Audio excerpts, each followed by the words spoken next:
అదేంటి దీపావళి వెళ్ళి వారం అవుతుంటే ఇప్పుడు సెలబ్రేట్ చేస్తుంది అనుకోకండి.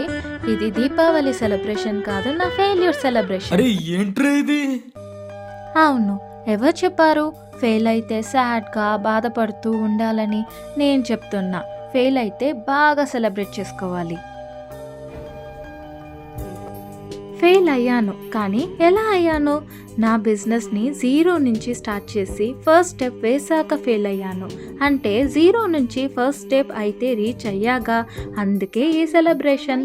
ఫెయిల్ అయ్యాను అనుకొని అలానే కూర్చుంటే తప్పు, కానీ నేను చేసిన తప్పుల్ని సరిదిద్దుకొని నా బిజినెస్ని రీస్టార్ట్ అయితే చేస్తున్నాను. రాబోయే రోజుల్లో నా బిజినెస్ గ్రోత్ని మీరు కూడా చూడాలి అనుకుంటే ఒక్క ఫాలో కొట్టండి ప్లీజ్. నా బ్రాండ్ పేరు తెలియని వాళ్ళ కోసం చెప్తున్నా, మహాన్య బోటిక్స్. మీరందరూ కూడా మీ ఫస్ట్ స్టెప్లో ఫెయిల్ అయి ఉంటే నాలా మీరు కూడా సెలబ్రేట్ చేసుకోండి, రీస్టార్ట్ చేయండి. మనమందరం కూడా ముందుకు వెళ్ళాలని కోరుకుంటూ సెలవు తీసుకుంటున్నాను. మరి మళ్ళీ కలుద్దాం.